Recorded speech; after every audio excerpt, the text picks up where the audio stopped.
everyone, I am Rebecca from ChemKnits, and today I am going to dye some yarn inspired by an abstract concept. Last month, the ChemKnits patrons voted between a list of different ideas, and the winner was mysterious, followed by thankful and whimsical. So today, we are going to dye a mysterious colorway. In the new year, I planned to revisit both thankful and whimsical. But today, my brain is going for thankful to the thankful colorway I created on night 2 of Hanukkah this year. And for whimsical, my brain is immediately going to the neon rainbow yarn mop that I also created over Hanukkah. And I know that I will be able to come up with some other versions from both of these themes. But again, that's why I think I will revisit those in the new year and today focus on mysterious. And so I want to create a colorway that feels mysterious, that fits that name, but I also want to use a technique that is somewhat mysterious for myself. So let's go think about what we're going to do. I plan to dye this mysterious colorway in 2 stages. But first, I want to pre-soak our yarn in some plain tap water for at least 20 minutes. In this water, I have 300 grams of Knit Pick Stroll Fingering Weight yarn, which is 75% superwash merino, 25% nylon. In my 12-quart stainless steel dye pot, I have 24 cups of water, and I'm gonna add 6 tablespoons of white vinegar. I considered starting to heat it up so that way it would be hot when I go to add the yarn, but realized I want to get a little bit more even coverage of the color. I did add the acid already, so some will start to strike. It's not gonna be even, but if I start cold, there's more of a chance we can get more coverage onto the yarn than it would if it was already hot. And to this dye bath, I'm gonna add 50 milliliters and then 100 milliliters for 150 milliliters total of a 1% True Black stock solution, which gives us 1.5 grams of the True Black acid dye total. And because we're gonna dye 300 grams of yarn, that is a 0.5% depth of shade. Now I am just rinsing out the graduated cylinder to get that residual color. Don't worry, this is just the first step. The first step is to add the black, and then we're gonna add a lot of other color on top of it. But when yarn is wet and you're using a dark color to start with, it can be a lot harder to tell what is going on as you're adding other color, because it can be harder to see that other color and get a sense of the color. And that is what is going to bring the mystery to me today. I could dye a multicolored yarn first and then over dye it in black, and it would feel mysterious. But I wanted to add some mystery into the entire process by starting with the black and making it harder for me to tell what's going on when I do the next stage. When I was pre-soaking the yarn, part of me considered that I could film this whole video in black and white to let there be some mystery and not mention the colors I'm using at all until the end to let that be a surprise. But I figured instead I'm just going to tell you about the colors as I use them because, well, I haven't completely decided anyway. But I have a lot of 1% acid dye stock solutions that I'm planning to use and that we're gonna layer onto the yarn, and I'm really excited. I want to take this opportunity to give a huge shout out and thank you to all of the ChemKnits patrons, including Tamaris Fanes, Elena Carnes, Don Jans, Jessica Parco, and Karen Siegel. And you'll see some more names on the screen right now. Patrons, thank you so much for voting for the direction of the Dyepot PS series and for helping support all of the fun colors that I create here on the ChemKnits Tutorials YouTube channel. If you would like to learn more about the ChemKnits Patreon, head over to patreon.com/ChemKnits and you can find more details about the perks. I just recently added a yearly option in addition to the monthly options, and so you can find more details over on Patreon. And now let's go dye the black layer. I squeezed out a lot of the pre-soak water from the yarn, and now I am adding it into the pan. I am totally fine with tonal variation.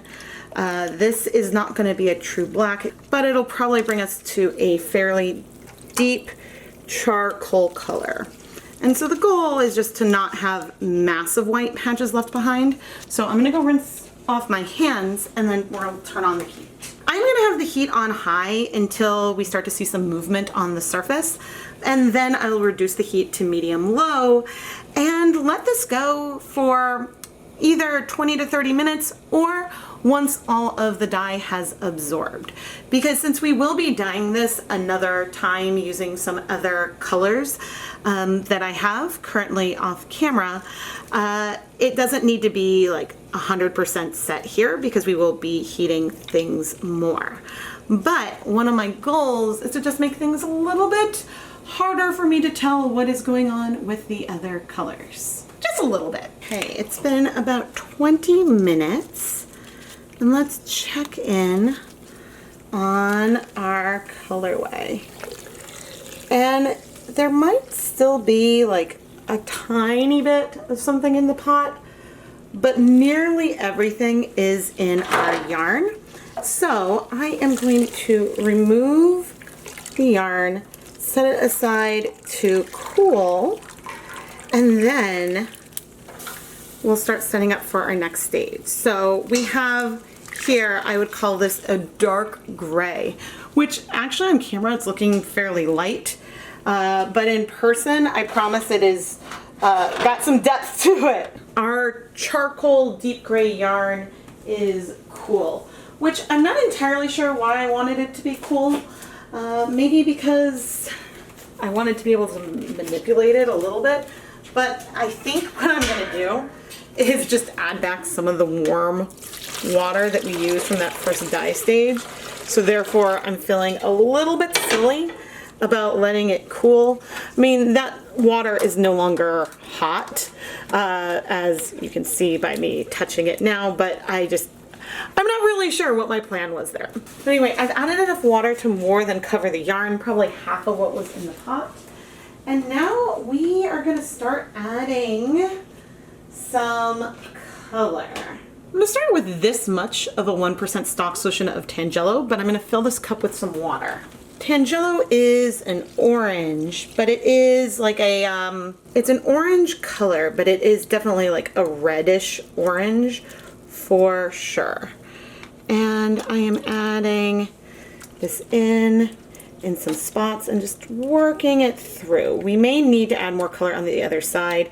There is heat in here, which means that colors will start striking, but this is, I think, the way I want to do this today.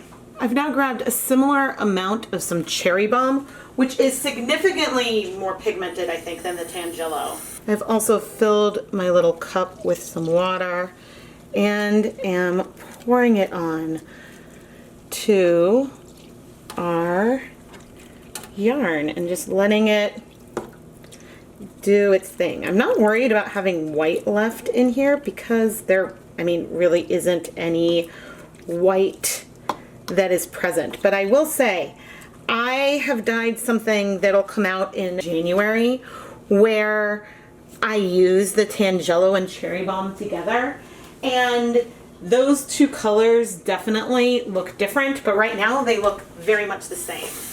And I don't expect that they will look the same, just rinsing out some of this color. I don't expect they will look the same once the yarn is dry, but now with this already being so dark, it's harder to tell what's happening. Next I have some bright aqua, and I have a little bit less of it, but it's still a 1% stock solution. And for the most part, I can currently tell where I have and have not added color.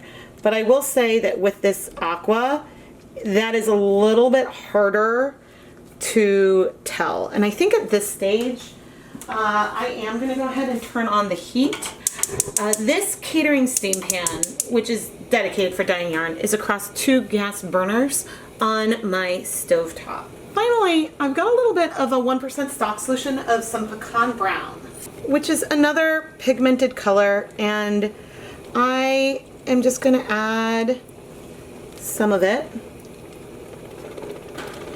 I don't wanna like mix things up too much, but I'm sort of just dolloping the brown in spots where I feel like there wasn't any other color. Maybe in some places, like over here, I knew I had some color.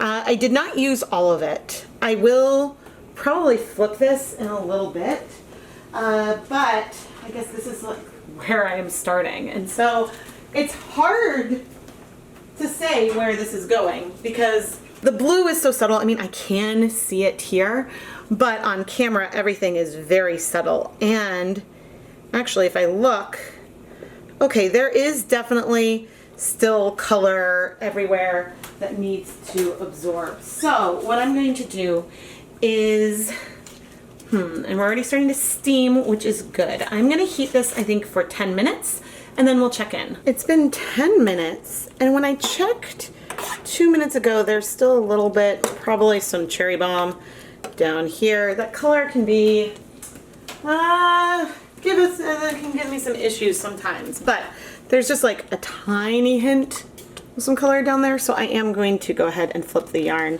I had checked everywhere else, and basically, basically all the color had absorbed. And now, as for this other side, it's funny and hard to tell what is going on because I certainly see some bits of color, but with the flip, it's not like if the yarn was still white, it would be really easy to be like, oh, okay, the yarn is undyed here and here, but not over in this area. So this is some of the brown that I am adding on. And then I'm gonna get a tiny bit more cherry bomb. I mean, maybe 5 to 10 milliliters, so not very much to bring in. And I think I'm gonna put it sort of like here and there. Tempting to bring my spoon in to help it just sort of go a little bit deeper onto the yarn.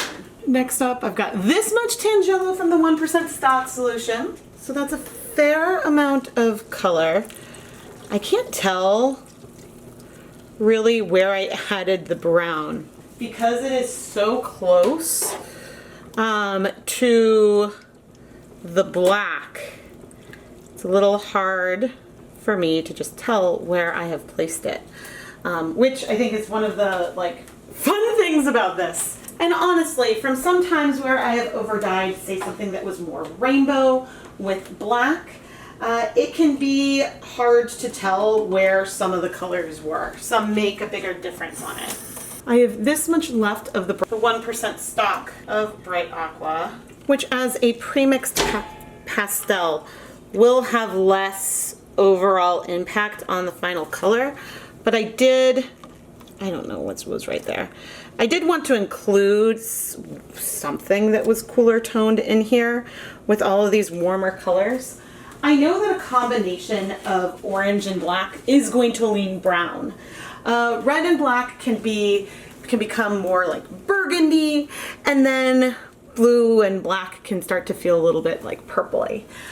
So I think I'm gonna wait 10 minutes and then we'll see where we are. And for my own reference with these cups, this is what 100 milliliters looks like.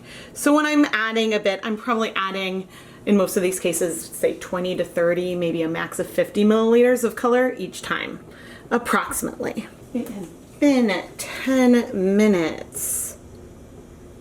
Things are looking nice and clear. I'm not seeing any color, which is good.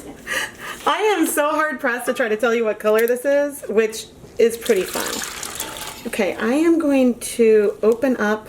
All right, I am seeing some color all the way through, like the inside. I'm trying to debate if I want to add more or leave that as the gray. Because certainly the reds have spread. I think I'm tempted to leave it. Because I think my concern is I still see a little pop of blue in some places, and I'm afraid if I add too much more, then I might lose that. Actually, you know what I'm gonna do? I'm gonna go get a different blue. Okay, I've got like that much frozen, which is a bluer blue than Bright Aqua. Bluer blue, cooler blue. Hopefully that makes sense. It's probably, I mean, it's also a premixed pastel, but Because like part of me was also tempted to add like a little bit more brown maybe, but I really just wanted some of that. And I think maybe I'm good. Should I add? I'm gonna add a little bit brown. I grabbed just a tiny bit, maybe 5 or 10 mils, and I'm just going for some of these areas that feel like they don't have, I mean really red or orange, because I can't really tell otherwise where the brown is, and I'm not even really sure where I just put it. So I think now I am done. I am going to let this sit for 10 minutes and then we'll come back. It has been 10 minutes. Yeah, and I am not seeing any color left. But for good measure, I am going to add the rest, oh gosh, that's a lot of water. The rest of the water from when we originally did that black dye. And I'm going to heat this for an additional 20 minutes, so then it'll have at least 30 minutes. Then I'm going to turn off the heat and let it cool down in the pan to make sure everything is nice and well set. And once everything is cool, then we will wash it. This yarn is so like mysterious. You've got this gorgeous like almost teal. There's all these like burgundies and purples.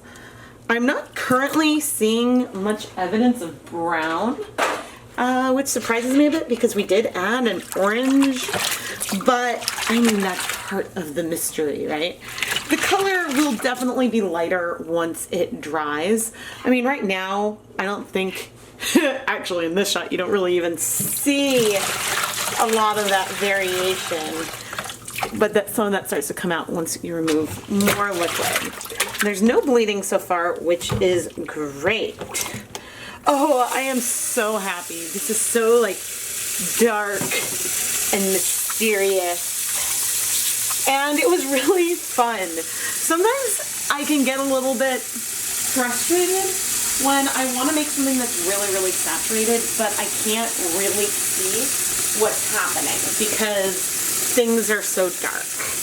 And maybe frustrated is the wrong word, but concerned, because I want to have a certain amount of coverage, and it can be hard to tell where I might have missed a spot.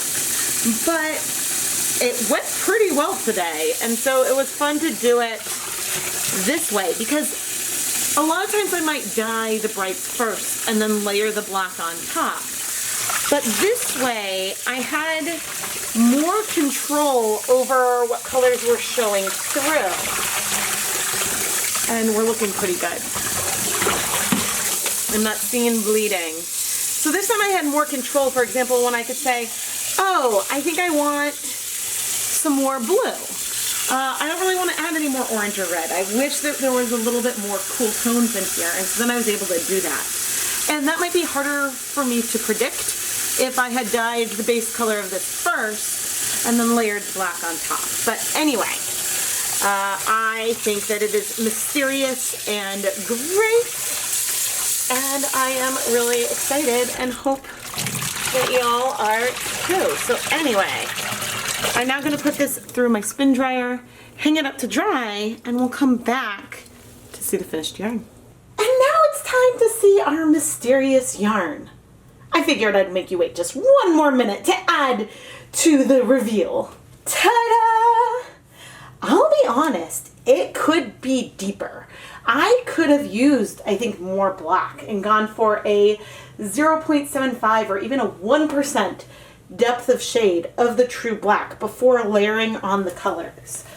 But I think that this is one of my favorite ways to do a deep saturated color, and I'm gonna redo this in the future. I guess I suppose I've done something similar where I've started adding a deep color and then over dyed it. And I really do like that technique because it allows you to see where there's less coverage and know, okay, that's a spot where maybe I want to add more dye now, versus if I were to dye the colorful yarn first and then over dye it with the black, there could be a spot that has less of that black coverage and then maybe wanting me to dye it again or something like that. But this yarn, we've got like a burgundy, a more rusty red, which I think was the Tangelo. There are some purpley hints. We've got some soft blues in here, and then like a grayish almost from where some of those browns are. Like there's some places that definitely feel brown, and then there's places that feel like a warm brownish gray, hard to define color. Whatever it is beautiful, and I think that this yarn has a very mysterious feel to me, and so I am thrilled. This is, like, for all I didn't know exactly where we were going to end up, I wanted to make a variegated yarn that had different tones that sort of shifted into them. I wanted something where I wouldn't necessarily know exactly what the hues would be when it turned out, but I am so glad that I can tell the difference between where the Tangelo and Cherry Bomb went on. I maybe can't tell the difference between the two blues, but that's okay. I just really, really am happy with this. I am sure that there is dye lot variation from skein to skein because I was adding the color in somewhat randomly, but I think that the combination of having enough water to let these colors spread through multiple layers and starting with a deep color created something very, very magical, and I am thrilled with it. Once again, I would like to give a huge thank you to all of the ChemKnits patrons. Thank you so much for voting in the poll and deciding on this mysterious theme. I absolutely love this yarn, and I am excited to explore more thankful and whimsical colorways in future videos. Please make sure you are subscribed to the ChemKnits Tutorials YouTube channel so you never miss a new video. I always post at least 2 videos a week, and then there are lots of bonus videos along the way, and you don't want to miss any of it. Now I just need to decide what kinds of colors I want to do for this kind of technique going forward. I am so unbelievably glad I added the blue in there, along with the like brown and orange-ish color and red. I'm really, really glad the blue is there because I think that that contrast really makes the colorway. And I know that a lot of times I tend to go for very like color families that are very close together, and so I'm hoping to encourage myself to use more complementary colors in things going forward. I am Rebecca from ChemKnits, and thank you so much for watching.